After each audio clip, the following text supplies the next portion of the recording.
Todo comenzó hace 6 años. Conocí a mi pareja y aunque al principio no me atraía físicamente, tenía todas las cosas que yo quería en un hombre, así que decidí darme la oportunidad de conocerlo más. Con el tiempo nos volvimos novio y luego nos fuimos a vivir juntos. Yo nunca había tenido novio ni había vivido fuera de la casa de mis padres, así que él fue mi primera vez en muchos sentidos. Me encantaba hablar con él, siempre tenía cosas interesantes para contarme, me divertía, aprendía y sentía que entendía mi forma de pensar, de ver el mundo como nadie más. Es un hombre tierno, sensible, capaz de llorar conmigo cuando vemos una película. Además, siempre me ayudaba en todo y hacía mi vida más fácil de muchas maneras.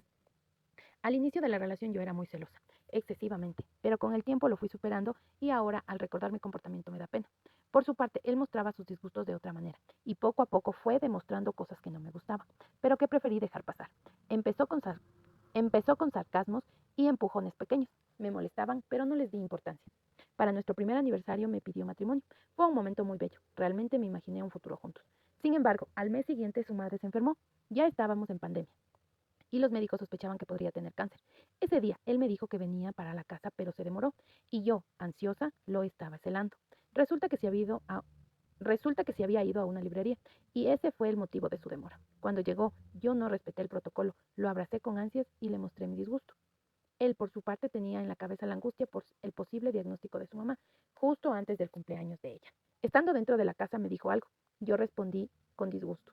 Y él, que estaba en el baño, salió y me jaló del cabello. Luego cambiamos de habitación, hablamos brevemente y de repente se me fue encima. Me tiró al suelo y empezó a darme puños en la cara.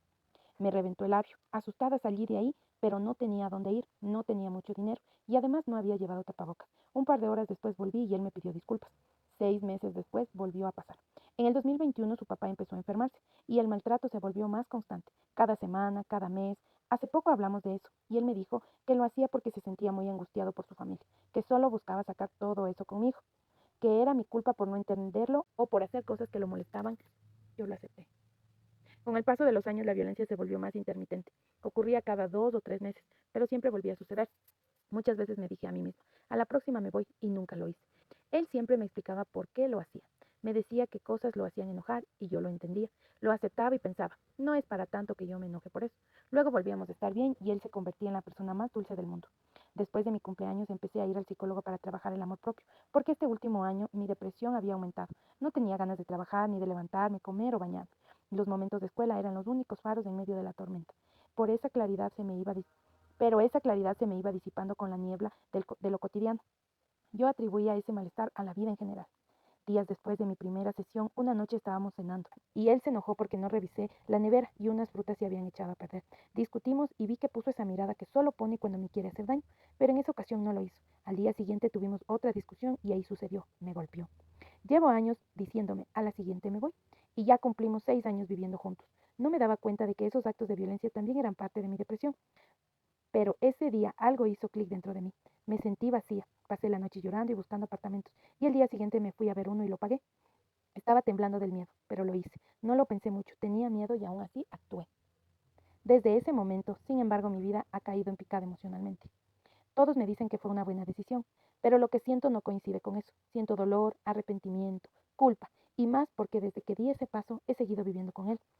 Sabía que debía decirle lo que había hecho y solo de pensarlo me daban ganas de morir, de no tener que decidir. Fue una lucha mental muy fuerte. Después de pagar el apartamento, a la semana le conté un poco de lo que sentía. Al otro día le conté que quería irme. A la semana siguiente le dije que no podía más y hace pocos días le confirmé que tomé la decisión de irme. Pero entre miedo de todo eso me he sentido fatal.